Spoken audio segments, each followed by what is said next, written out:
Okay, so let's kickstart the discussion. Good morning, everyone here physically at COP29. Good morning to the Spanish audience that is following us. This discussion will be recorded, so we'll be able to go back to it in the future. We are here with a high-level panel of very insightful, with a lot of experience speakers that I will introduce now. But first, I want to provide some remarks to frame the discussion and explain a bit why we're here sitting down with these speakers to discuss climate finance and leadership. So we're here in a COP that is the finance COP, the investment COP, where we need to bridge a huge investment gap, which is estimated only for climate mitigation to be at 2.3 trillion a year by 2030. It's huge. And here in the discussions where the countries are negotiating a 200 billion, hopefully possible new quantified collective goal for climate finance for developing countries. This is just a small part of this huge investment gap. We need more public sector support, but we also need private sector involvement from private investments, and we also need this to be linked to development. So civil society will be very important to ensure that any investment that happens in climate is also inclusive and promotes growth in emerging economies and least developed countries. This is a bit the numbers and the context that we're coming into with this discussion. And this group is perfect to discuss all of this because we are relaunching here in this panel the Leadership for Net Zero initiative that was initiated by Club de Madrid at COP27, where we are putting together 3 working groups of politicians, businesses, and civil society leaders to discuss how climate finance and climate mitigation can further support societies, vulnerable communities, SMEs, and women, a lot of different stakeholders. And this initiative launched a report last year that we presented in the Ministry of Ecology of Spain, where we provided several recommendations on how carbon pricing can play a huge role if it's adopted by more countries in providing enough finance for mitigation. In the business working group that I co-led, we also pointed out at the role of multilateral development banks and how they need to support the risking of climate investments across the economy, the role of supply chains to reach to SMEs, to workers, and help them in the transition. And then we also had the civil society working group led by Aya, and I will let them explain to us what exactly this working group recommended. But now moving on to the discussion, I'm going to introduce the speakers, and then we'll have a few questions for them, and you'll be able also to ask questions yourself in the end. With us, we have President Alvarado, former president of Costa Rica, who also led the first decarbonization plan in Costa Rica, in the region, and maybe in the world. I'm not sure. You can explain to us better. He's also now a professor at Fletcher School. We have with us Maria Fernanda Espinosa, former president of the UN General Assembly, 73rd president, I believe. Also former Minister of Foreign Affairs in Ecuador and former Minister of Defense and Culture. So you can also give us a lot of experience for your multilateral experiences on climate and other issues like gender, correct? And then we also have Jean Leon, who is the former head of the Caribbean Development Bank, correct? And also he leads now a bank on prosperity. So we'll hear also from the financial sector their perspective on climate finance. And we'll also will be here with the CEO of Systemic LATAM and president of Aya Institute in Brazil, who is going to join us briefly. So now I'm going to give the word to President Alvarado, who's a member of Club de Madrid, to explain to us what this initiative is and the main goals. Thank you very much, Adriana, and thank you all for being here, to the panelists, to the audience, and those who are watching us virtually. The initiative that Club of Madrid, with several partners across the globe, it's engaging, has 3 pillars, 3 working groups in the area of politics, public policies, civil society, and also entrepreneurs, company, the private sector. So these 3 working groups that do work independently but also coordinated are looking into the role of leadership into heading to net zero and strategies to do so. But I want to say, perhaps go to the concrete. Sometimes when we speak about leadership, it can be like ethereal or not very concrete. Why is it that leadership is so important in order to make change happen? And I'm going to give just a few examples of why I believe leadership is important, of things that I've listened in this couple of days here at COP. I was with the Minister of Tonga, I was telling Jean, not long, a couple of days back, and she, the Minister of Environment, she described how Tonga, a island state in the Pacific with more than 100,000 people, did work for 7 years with a financial institution to access a $1 million project. 7 years going to all the bureaucracy for a $1 million project. We have been listening from the Friends of Tuvalu, another island state, or Marshall Islands, listening to the youth. They recently have an agreement with Australia for migration in case their country disappears, which is happening. It's estimated that sea level rise is going to be of 0.5 meters in the next years. But that means that countries like Marshall Islands, Tuvalu, Palau might disappear. So they have this migration treaty, but the youth is saying, we're here to stay. We're not going. There was a young man saying that we are people of the land and of the sea, and we are good swimmers, but there's so much we can swim. And if we don't get the help, we're going to drown. There was other examples from the Caribbean. Bahamas, they say that an impact of a hurricane blur 25% of their GDP in 2 days. 25% of their GDP in 2 days. Other communities in the Caribbean, I talked with a lady that said that she had to move from place because of the impacts of climate change 7 years ago and still waiting to come back. So and those are just a few examples. In the face of that, what can we do? And that's what leadership comes on board. Leadership is the will to confront inertia of how things are going and take a new direction. And take our destiny in our hands and put it in another positive direction. That's why leadership for net zero is so critical, and working together to find those strategies to make this change happen. Just to finalize what you mentioned, Adriana, when I was in office, I felt a big responsibility with my own generations, with my ancestors, my grandparents, to do things. The generation of my grandparents in Costa Rica were the ones that abolished the army in Costa Rica, abolished the armed forces, and created a universal healthcare system. And I felt like if you want to pay back to that generation, you have to step up to that occasion. But I also felt that I needed to do something for my son. He's also 6 at that time, now he's 11.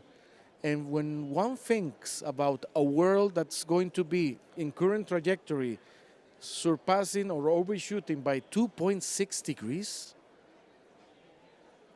look at the hurricanes, look at the floodings, look at the heavy rains we're seeing, look at the fires, and that's the world my son and our children is going to be living. That's when leadership is required. If you want something different, you need to act. In my case, that was my inspiration to doing a decarbonization plan, the first decarbonization plan after Paris. But I think that also says that we can do things. If we see that COP is not moving in the right direction, as I believe it's not, then leadership is required. Just last one thought about leadership. Because if not, I can say, Maria Fernanda, no. I want to listen to you and to Jean. One thought about leadership. Sometimes when we are in this kind of forum and we see the big powers behavior, we feel really powerless. We do not have to forget one thing. What is it that we really have? We have our mind, we have our heart, our feelings, we have our voice, we have our strength and our time. That's what we own, what we control in this world. But if we learn to use that with a purpose, That's where change comes from. What is it that Mandela had in South Africa? Really? A big army?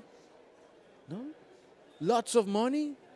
He had his vision, his time, his love for his country, his voice to project that and to rally. That was leadership. And to rally change, consistency throughout time. Well, we all do have some of those traits to exercise. So that's the call for leadership, and that's what we want to bring into these projects. Thank you, President Alvarado, for these very inspiring remarks. Yes, finance for climate, action for climate is not just about climate. It's about sustainable development. It's about preventing risks that impact people's houses, health, income. I come from Spain, and you know what's going on in Valencia right now. This is going to take years to reconstruct. I mean, we could have prevented this if we invested in mitigation, in adaptation, but we didn't. And this is not just happening in Spain. It's everywhere around the world, especially the global south. So the main lever to make this happen is finance. And multilateral development banks are starting to make this connection between climate and development. I would like to ask Jean, the former president of the Caribbean Development Bank, what innovative funding mechanisms do you think MDBs, multilateral development banks, can bring?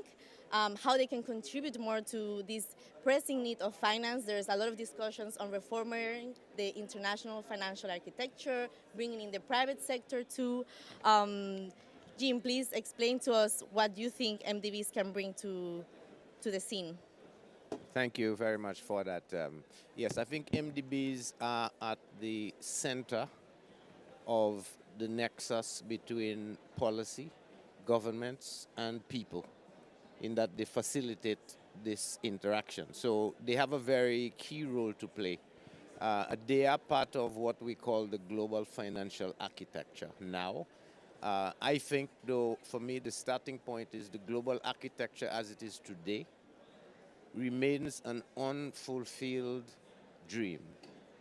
It's an unfulfilled dream. I don't want to go as far as saying it has not worked. That would not be appropriate.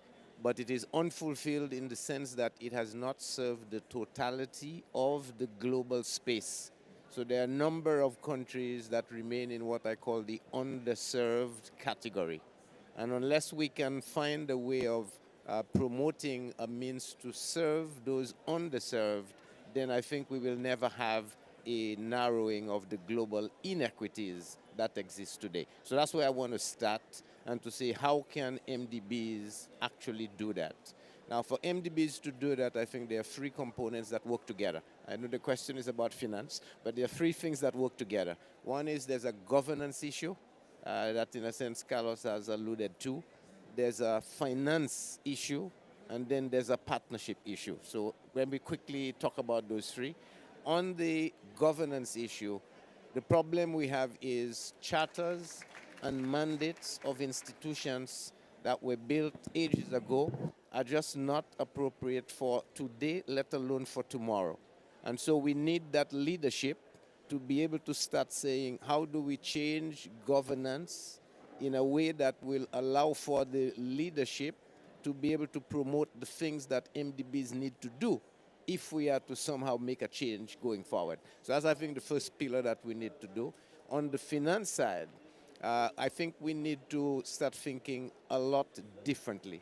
The first is we need to do a lot more blended finance, bringing in private sector, de-risking, getting private sector involved, not as residual financiers. I think that's a mistake we keep making, but to bring the private sector in from the beginning, from concept through execution, through monitoring and adaptation, to be able to meet goals that are defined upfront. So I think if we do that, we are good. One way of doing that is to embrace a lot more of the guarantee instruments that MDBs have the capacity to do, and if they make this more mainstream, then you change the narrative of, say, a project needs 100 million, I need to come up with 100 million. I can only come up with 25 and still meet that 100 million if I can use a leverage factor of 4 through the principle of a guarantee. So I think some of those ways we need to start thinking. Second, I think we need to embrace more the principle of what I'm calling state contingent instruments. we don't use that enough. And the reason why we don't use it enough is everyone talks about uncertainties, but the uncertainties you need to capture are uncertainties that will promote sustainability of the planet. And so I think we need to say state contingent, not in terms of distress, but state contingent in terms of performance. So any activity that would actually lead to sustaining the planet, whether it's in the ecological sense or in the social sense or in the productive capacity sense, then each of those should be, in a sense, given a benefit by repricing to actually get you and make it easier for countries. The third is, I think, our reserve assets. That's the basis and foundation on which your credit rating and so on holds. At the moment, it is strictly convertible currencies of the 5 convertible currency countries. We need to widen that. And one way of widening it, which exists now, is to make callable capital, a bedrock of MDBs, part of reserve assets. The second is pledges. Make pledges part of reserve assets. So the 100 billion for climate change that we are talking about, if you were to put that on balance sheet as a reserve asset, callable on need, then it makes a big difference as to whether countries pay or don't pay. And so I think we can make some changes, but that needs the governance to be able to do this. And if we can wrap those 3 things together, better governance or more progressive governance, using the finance we have better, and doing it through partnerships with the private sector, we can take this forward. And the last point I want to make is, when you put all of this together, we have not talked about adding to what we have. I'm talking about fixing things. The one way we can add to what we have is, I think, the revolutionary idea of monetizing your natural assets. So whether it's your oceans, your seabed, your biodiversity, your lands, and all that go with it, if you monetize this, then you change poorer land asset countries to much richer natural asset countries. And so that's, I think, the big thing MDBs can champion, they can make happen, and we can change the entire landscape of the world. Thank you, Jean. And I see Maria Fernanda nodding a lot, raising her eyebrows. I would like to give you the word to react on these different governance and financing issues. And also, I'm aware that you are the CEO of the Global Women Leaders. And Nuria provided me some statistics from your organization, the fact that only 2% of climate finance goes to women-led projects, for instance. And this is a big barrier to unlocking sustainable solutions. And also women are usually the most impacted in a climate crisis. So please provide us your thoughts on all this. Well, thank you very much, Adriana. I would like to thank the government of Spain for hosting us in your home, and Club de Madrid for leading this reflection on the connection between policy, leadership, and politics in a way. I think that the 3 pillars and the effort and the exercise that you have led is extremely useful, to feed into the reflection and the discussion under the leadership of President Alvarado. So, kudos for that. I think it's much needed. And perhaps I would like to say three things. The number one is everybody, wherever we sit and if we go across, people are basically, I understand that there are here almost 60,000 people at the COP. And, in every single pavilion or space for dialogue, you hear, because we need 3 trillion and we need 2 trillion and 2.5 trillion. And no, we need 6 trillion, I heard. So it is a dance of trillions. And sometimes we lose sight of what is exactly what we need to do and what we want to do. The number one challenge is an issue of governance, but not only in terms of having the institutions deliver on climate finance, but it is also about how we have choreographed climate finance, nature finance, I would say.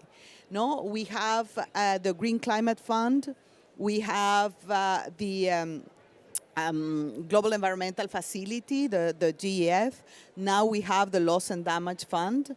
We have, I don't know how many funds out there. We need funding for the Kunming-Montreal framework on biodiversity. We divide investment in nature in silos. We look at the 3 conventions and many more, as separate. Climate here, biodiversity here, desertification here. And the truth is that we need systemic thinking, complex thinking when we discuss the content, the purpose, but also when we discuss money and finance. No, we need to really understand how is that we decarbonize societies and economies, how is that we work into nature-positive economies and societies as a whole. And then we discuss the numbers, and with accuracy, we discuss the numbers, also putting what is the donor base, where is the money going to come from, how much public, how much blended finance, the issues of de-risking, of the cost of capital, because this is terrible, for countries, especially small and medium income countries. When I heard President Alvarado saying, a country waiting 7 years to get $1 million, and this country is among the top vulnerable countries to climate shocks, it doesn't make sense. It's about the time, it is about the amounts, it is about the access, and it is about the choreography on how we think climate finance. And since you asked me about gender, I would like to say, yes, 2% of the overall climate finance go earmarked to women. This cannot continue because we are 50+% of the population. Not only women are more vulnerable and more impacted with climate disasters. You know that women and girls are 14 times more likely to die in climate shocks than men. No? So it doesn't make sense. And the other side of the coin is that if you look at change happening in the ground, adaptation, resilience building, food security, water management, it's mostly in the hands of women. So there is a profound disconnect on the issue of quality, of access, and also of the amounts. And if you allow me, to close by saying, President Alvarado, we are talking leadership here, and he's very right. He was a leader. He was the first, I think, in the planet to lead a decarbonization plan for his country. Individual leadership, Mandela and others, it's necessary. But I would say this is a whole of society response to the nature crisis we are experiencing. And for that, the private sector, civil society is critical. It's critical. The voices of civil society, the agency of civil society, of human rights defenders is absolutely critical when we think about shared and collective leadership. This is not a one woman, one man's business. It's everybody. It's a whole of society approach. And just 3 lines to say, what is that we expect, of this COP? We expect of this COP to really agree on an ambitious NCQG. We need a number, not, back and forth with different, no, we need a serious number, an achievable number, an ambitious number. We also need to know where the money is going to come from. I think that this is what is expected. What is expected also is to close the discussion on Article 6 on carbon markets. It's not a done deal, and we really have high expectations that we're going to walk out this COP with this in hand. We need to see the Loss and Damage Fund really become a reality. Fully funded, more money, more commitment. I think the world is watching, the world is waiting to see what happens. And what I think it's important is that COPs are microcosms of the efficiency or not of the multilateral system. This is a UN conference. This is 198 parties to the convention deploying their political will. That's where leadership has to come from too. And I think that we cannot walk out of COP29 without concrete and tangible resource outcomes, because otherwise this is going to hurt COP30 in Brazil. I think, there is time, and there is a time frame that is extremely short. The issue of emergency has to come into our heads, and the issue of urgency. Every day that we do not invest in nature and building low-carbon economies, it's every day that we lose lives, and we see people massively displaced from one place to the other. And this is a human rights issue as well. So I would leave it there, and thank you once again.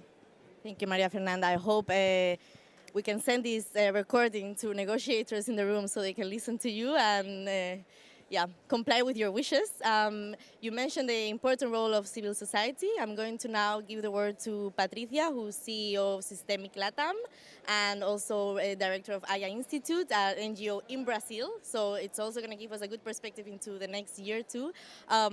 Patricia, please tell us what role you think a community leader should have in advancing SDGs and how they can also engage better with climate finance opportunities to bring these to those that need it the most, like women or vulnerable communities.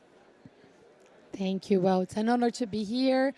And I think many of the points that were raised, they connect to the civil society and to the community leaders, because all the change happens in the local, in the cities and with the people.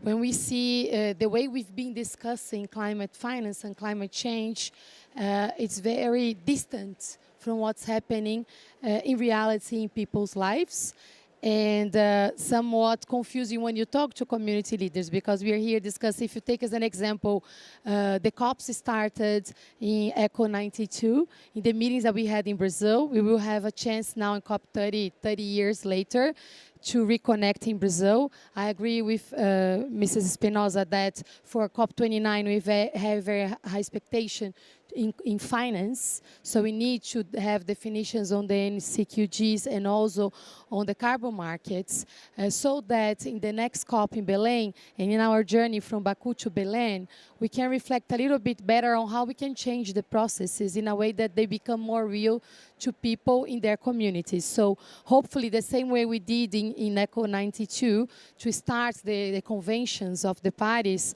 we have a chance also to reflect about the whole process and see what we can change, what we can really update in a way that we speed up the change, the scale and the speed of the changes that we need to see.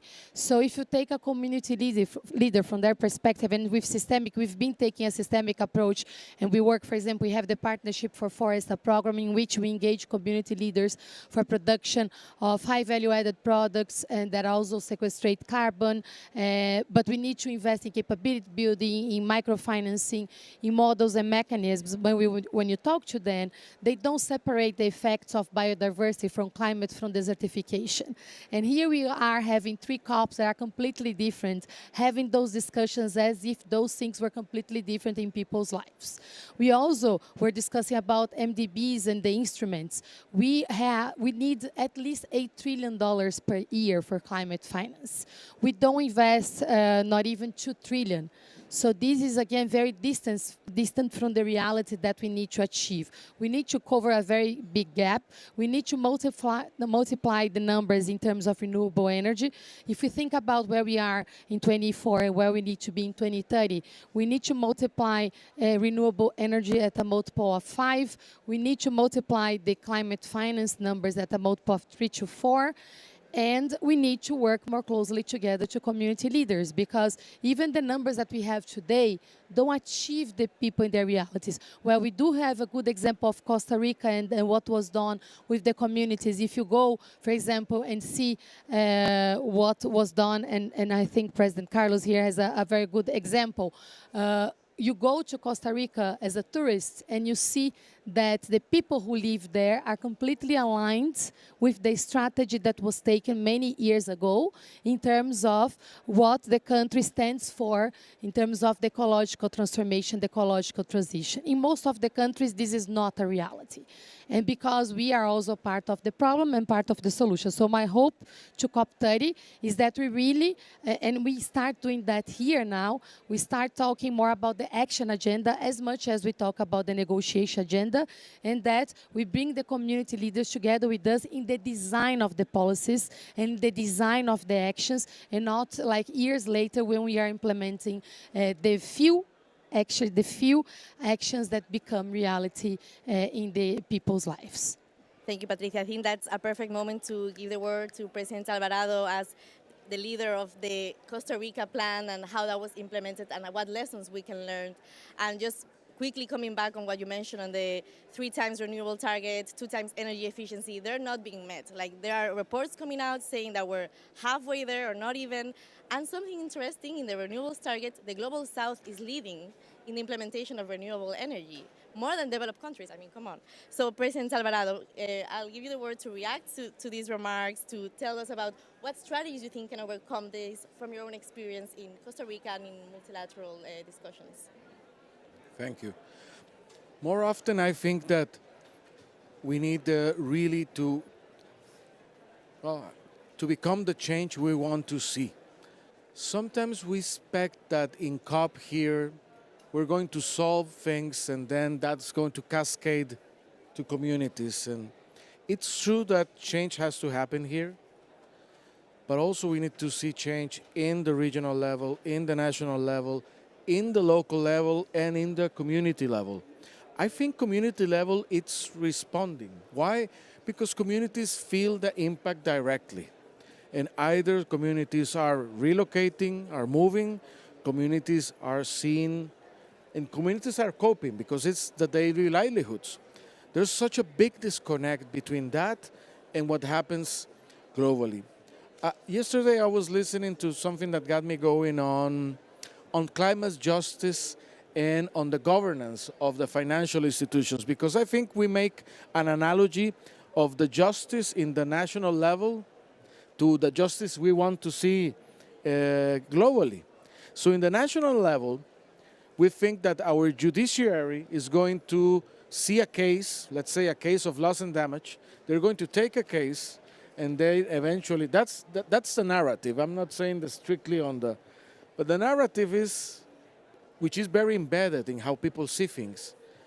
We see a case of loss and damage, somebody polluted, so then you need to pay, go to a court, and then the court says you need to pay for this, you need to enforce this, and there's a mechanism for enforcement. They say you need to pay this much of money, and the person says, no, I don't want to pay. Well, we grab your land, or we take your company, or your bank accounts are freeze. And that's the concept of how that works nationally. Multilaterally, does that work that way? No, that doesn't work, and we don't expect it to work that way also. Let's remember Paris, it's voluntary. The national determined contributions is something that a country decides and offers. So what needs to happen eventually if we want to have a governance that delivers to what we need? Where is the enforcement? Well, I believe there are 2 options. Sorry if I'm going to be very, very blunt. One is revolution, because it's the haves and those who don't have. So how is going to change that? Well, one we tried in Latin America last century was revolution. It appears it was not perhaps the best. Usually what those that didn't have, when they got a hold of having, they replicated the model, not to change it actually. So what needs to change? And I think that's one of the big questions, to realize what happens if we don't do what we are expected to do. Not in the short term, but in the long term. So what's that in terms of leadership? And I go with what I started, the change from within. When we come to the realization that both developed, north, south, you name it, when we come to the realization that if we do not act. There was a young lady the other day from Nepal that says, inaction is a death sentence. Young lady from Nepal. If we don't act, we're going to condemn the future and the next generation. And we'll be very selfish to say, well, I'm not going to be alive by then. Very short-sighted. Imagine the billions of generations before us looking at us saying, but how come are you doing this to the history of humanity? That's the change I believe we need to start seeing. Communities, voters, representatives, if we don't do this, we're condemning the planet. And then the question is, so why are we not doing it? Are we so greedy, perhaps? So short-sighted? There was another discussion. I usually come here mostly to learn, so I'm doing my debriefing to you. Somebody saying we have to put most, if not all, the emphasis on market-based solutions. So does it mean that the solution has to make us money in the process? And if it doesn't make us money, it's not a solution viable? Are we willing only to make solutions that are profitable? Are we not willing to invest or so-called lose money to save the planet? I think those are questions that, and I know I usually get that, but that's very rhetorical. Let's go to the technical. I compare more and more the technicalities of it sometimes to what priest does in ceremonies. It's a ceremony that very few understand, but in the outcome, protect also very few. I think that change has to come from within. A change of how we perceive things and embracing that change. And that's leading to. When one starts to live that and people start to ask, why are you doing that? Why are you wearing that? Why are you not using that? Why are you eating that? Why? You say, well, because I believe in this. You start to communicate, to use your voice and to multiply. That change, we need to multiply, to see more people embracing it. And if we get that change to the floors of negotiation, of decision-making, that will accelerate. I think today we're in a moment very bleak. I think that we are in a deficit not only of finance, 60 countries of the system are in risk of debt, but we are in a deficit of hope. Again, what I own is my mind, my voice, my strengths, so therefore I own what do I do with my hope? I own that. So my message is, let's exercise that in a form of change, regardless of what sphere we are, either COP or our neighborhood. Those, I believe now, count the same. They both count the same. Thank you, President Alvarado. Thank you for the inspiring remarks and for breaking the mic. for breaking the mic. So we have around 15 minutes left, I believe. I'm going to give you the chance to all of you to provide some additional remarks, around 3 minutes, but I would love to have some audience questions too, because I think that's always good to have the people coming. So we're looking at COP30 now, and all of you have mentioned different challenges of what needs to change to become more ambitious. And we are seeing at the revision of the NDCs now, the National Determined Contributions, which are a way to connect multilateralism with the national changes that need to happen, right?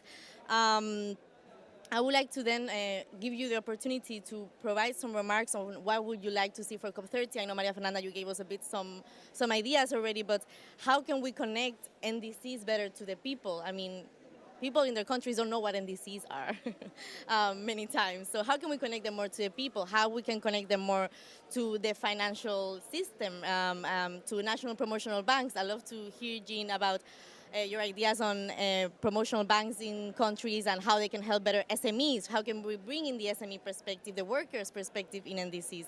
So I'm going to start with Jean again to provide us the finance perspective, and then we can follow the same order. Thank you for that. I think the issue has to boil down to joint responsibility. What President Alvarado talks about as owning the hope that you have. And it comes from a position of awareness that this is one system where the land, the ocean, the atmosphere, the people, the biodiversity at all levels are connected. And so ignoring one person means that you're ignoring yourself. And so that, I think, is the central message we need to keep in mind.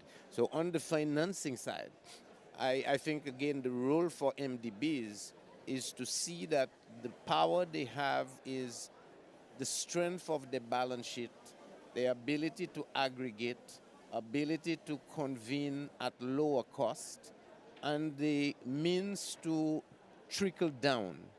And that is what I don't think we are doing well.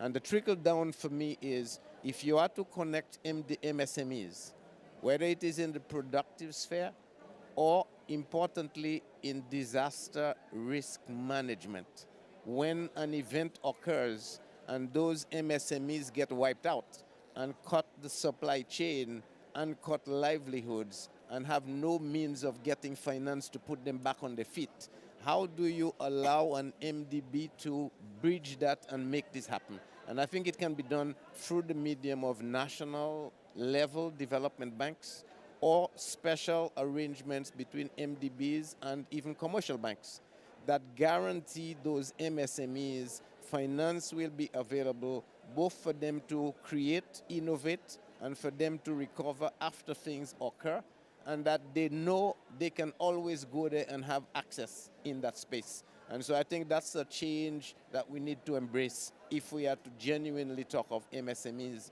growing, or even just forget MSMEs, individual home enterprises that don't have a record, don't have a balance sheet. The financial system doesn't meet them. Let us put it in place, but make it an educational outreach that everybody from civil society, individuals, MSMEs know that the finance to keep them going is available because it's been made there through the trickle down from the MDB. Thank you, Jean. I mean, in Valencia, more than 200 people died, which is a disaster, but also economic activity has been destroyed. SMEs, small businesses, have lost their facilities, their businesses, and that provides economic gains and income support and health gains for the future. So definitely we need to get now to the ground level of how this is actionable. Maria Fernanda, do you want to react and provide some minutes remarks before we end? Well, I really would like to engage with the audience and listen to them, but perhaps, three headlines is that we cannot have a climate finance system that is operational, that is effective, and that is fair and with quality if we don't look at nature and human societies as a whole. For that to happen, I think that we really need to rethink the international financial architecture. I know Club de Madrid is working on that. I'm part of an impact coalition led by Club de Madrid. I think that the Financing for Development Conference in Seville, in Spain next year is going to be an opportunity, to bring the discussion on reform of the international financial architecture forward, because it's not about the amounts of money only. It is about debt restructuring, profound debt restructuring, as President Alvarado was saying. This is one of the main obstacles for countries to invest in their climate and nature commitments. Number two is a fair and just taxation systems, even globally, support the UN-led new tax convention. It is about rules and standards on human rights by transnational corporations. It is all of these together. Again, I say perhaps the bottom line is we have to embrace complexity, design the governance structures that reflect this interconnectedness and this complexity. And number three, I really, feel I really buy this idea of President Alvarado it is about also individual transformation and change. It is about high-level politics, but it is about individual responsibilities, shared responsibilities, as we said. In all of these, of course, I have to say it, I think the role of women in leadership, the role of women as climate defenders and change makers is critical, as nature stewards and defenders is extremely relevant to this conversation. And once again, I repeat, we cannot fail the communities that are suffering from climate shocks and disasters. We cannot fail them. I mean, there are 60,000 people here. We need to honor their pain, honor their losses, honor what they're suffering. It's not about only the future generations, it is about the present generations. Otherwise, let's go and ask the people in Valencia, but let's ask the people in small island, developing states, what the disaster and the tragedy we saw in Valencia happens almost every year. For example, in the Caribbean, it's not that they lose 20% of their GDP. We have seen Antigua and Barbuda lose 80% of their GDP in 3 days. 200%. I mean, wherever you look in the world, there is this sense of urgency, of responsibility, of shared leadership, and therefore we cannot walk out of this COP29 without having delivered for these people, for the people in need. I think we have a responsibility, a high responsibility. We cannot fail them. Thank you, Maria Fernanda. I hope we don't fail them. And Patricia, do you want to provide some remarks on how individual leadership communities can support this change and vulnerable communities to how can we better support them? And also, what are your hopes for COP30 now that you're going to be in Brazil leading the negotiations in a way? Sure. So I'll add maybe a technical lens on how we've been doing that with the IA Institute and the coalition, because we brought together many companies and organizations from the public and civil society sector so that we could work more closely together in the design of the programs. Also connecting the NDC to the reality of the communities, it's very important to talk about inclusion and opportunity generation. In the case of developing economies, and especially in the case of countries like Brazil, Costa Rica, Congo, and Indonesia, we do have a chance that's quite unique because the net zero transition can actually generate lots of prosperity. And the point on the energy that you mentioned is also very important. We have a situation today that the developed economies are the ones that they consume most energy. And we do have clean energy at scale in many of the developing economies. So if we redesign the trading policies, the global value chains, we do have a chance to promote more inclusion, more equality, and change the reality of the communities. But for that to happen, we need to redesign the global value chains. We need the countries designing ecological transformation programs in a way that the economic development model of the countries has the NDCs at the core and at the reality of the population. And then for that, connect trades, global value chains to skill building programs. Our population is not prepared to deliver on the main activities that we are creating right now. Hydrogen, new value chains on sustainable aviation fuels, new value chains on everything related to the new production processes in the industry. So we need to create massive programs for SMEs, capability building, but also skill building and reskilling programs for the population all over the world. So I'll stop here with this urgency to bring people to the center of those discussions. For me, it's quite concerning that in every single discussion we have, skill building is the last discussion that we have. And the question that comes back to my mind is, who is going to deliver on everything that we are building here?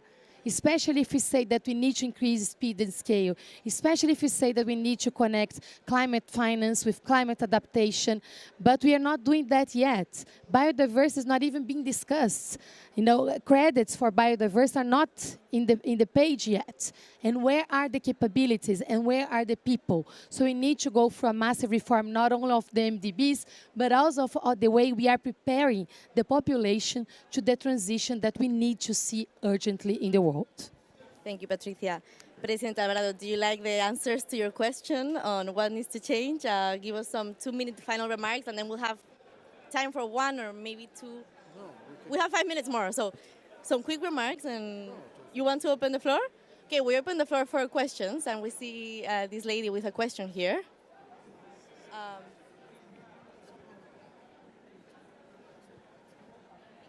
Thank you. First of all, thank you so much for the panel, for the inspiring. Wait.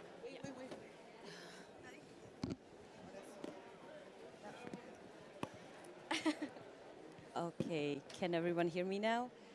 Thank you so much. So first of all, thank you so much for the panel, for the inspiring speakers. It was really great listening to you. My name is Fatima Isamadin, and I work for the organization Leave It in the Ground initiative. Among other things, we are trying to introduce non-extraction criteria or non-extraction policies. And one thing that we worked on in the last few months is a toolbox for financial incentives for governments to leave their fossil fuels in the ground and to advocate for putting this in their NDCs. And the biggest challenge that we see at this point is that there is no real interest for public finance for this. I think you all following the negotiations, it's very clear that even when we're talking about climate finance, the public financing is not there. And I'm wondering if you have any idea how this can be changed. Okay, I'm going to give the word to President Alvarado because you haven't spoken yet to answer, and maybe some quick wishes of what you think can solve her problem. Big problem. All of ours. One sentence I would like. You want to? Please. No. You after you, President. Oh. So that's we have the experience in Costa Rica. We have oil and gas, and we have decided not to exploit it.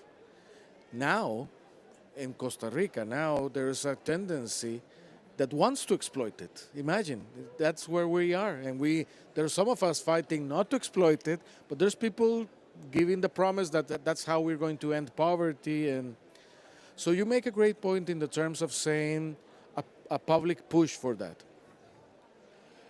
Let me go back to what I was saying about market and non-market solutions. And on that, let me tell, I'm very eclectic. I think we should use all the levers available to solve problems. When public money or public, let's call it public will, is used, is because, and this is in a democracy, I think, or in any other regime, the leadership believes that money should be used for that, right? There's a mandate because people have rallied to say that, either if it's making money or not. And usually public money is for the commons when it's let's call it an expense that derives benefits. So I believe we're not in the point you say. There's not this consensus or majority or will to say we're going to put money on the table for you not to do this. So even though I believe in that, I see it has a long way to go, a hard one.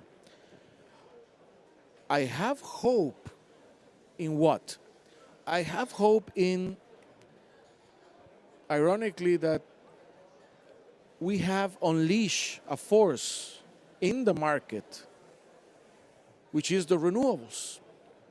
And that force has been unleashed. I mean, many people didn't believe much on that at the beginning, but then also because of geopolitical competition, some start to realize they want to own the renewables because the renewables may be the future. They are the future.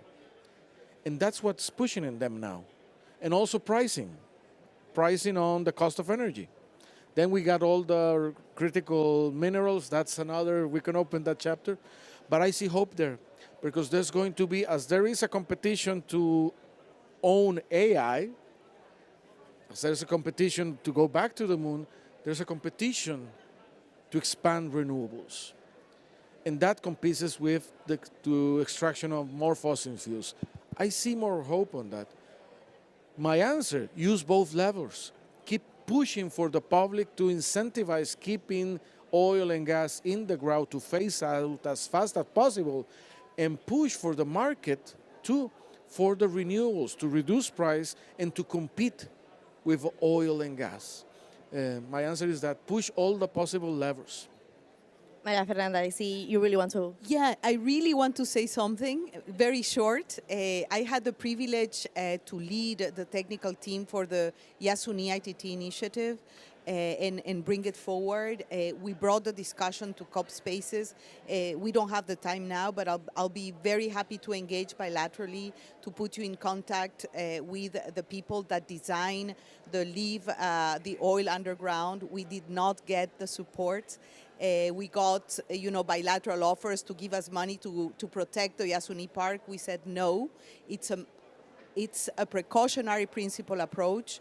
This is a compensation mechanism that we want, and of course, we didn't get the money. It was $7 billion, and unfortunately, and very unfortunately, the oil is being extracted from the Yasuni National Park as we speak. It really hurts me, but there is a whole model that was designed and that was brought to the discussion here. There is a phrase, use the phrase, is called other approaches to mitigation. Other approaches need to develop the concept of avoided net emissions that we designed for that particular initiative. So I'll be very glad to engage bilaterally. But there was also the referendum, right, recently. That's also a very good experience in terms of the public. Sorry to put... Yeah, sorry. Because that's also about leadership. I didn't want to talk too much about Ecuador, but yes, indeed, we went through a referendum and asked the Ecuadorian people if they were willing to leave the oil underground, and it won massively. Unfortunately, the outcome of the referendum is not being respected. And that's a real pity, because we were talking about leadership of the people, and here we go with an example that it's sad to share, I would say, in a way, but glad to engage. I take that for Ecuador, the inspiration. The people went to the referendum and said, We want to leave it on the ground. They underground. manifested. Somebody should then come and say, okay, thank you for saving the planet. No one. Some money for nature protection and rainforest protection and the Yasuni protection, which is our biggest national park in Ecuador. But once you talk about co-responsibility, precautionary approach, and compensation, it's over. The discussion ends right there. So avoided net emissions. Avoided net emissions. That's the concept. It would be great to continue this. This is action happening right here. I'm very excited. We recorded this moment so we can see how COP actually influences collaborations also outside of negotiations. Jean, you want to provide some remarks, and then I think we're going to have to close. Yeah, just a quick point here. I think at the core of what the problem we have is energy. Energy is the beginning and end of our lives. We don't spend 1 second without energy. And so in the end, when we say less fossil fuel, you cannot do less fossil fuel unless you have an alternative. And so when President Alvarado says tackle it on both ends, you do need that. But after you do this, you now need to say, how do you desire less energy? It's the people and what the people want in their daily lives that consumes that energy that requires either the fossil or the other fossil. So we need to see that again as a triangle. But once you take it at that triangle, the part that is missing is we are all ignoring the cost of our actions. And when you integrate the cost of your actions in terms of the ecology and in terms of the social, then that production, whether it is fossil or renewable energy that we need to give us what we want, then it means we are all getting all blindsided. And we are getting blindsided because of the point that Maria Fernanda says. We need to embrace complexity. It is not a linear one-line solution. We will always get it wrong. We have to see this as an interacted system. And so whether it's the people, the production, the planet, the social, all of those and the costs need to be looked at as we talk about the solution to the problem. So Yes, and to finalize the session with the words of the representative of the people, we just saw a huge example of lack of accountability on the political side despite the willingness of the people. Patricia, do you want to provide some final remarks? I'll just finish in a positive high note here that we have COP30 in Brazil, and the way I started, like, it was the people who started the COPs and these discussions, and I hope it's the people who is going to help us now in COP30 to revise the model. I think we need the people like you also proposing new models for this whole process to happen, and that's my hope for next year. This year, I really hope we fix the financing problem so that we leave the ambition and the action for next year as well, but in a different way. You know, we need hope, but we need action. And I really hope we put more effort in the action agenda and that the civil society engages. This COP, to me, I'm very surprised to see so many people also from the private sector here.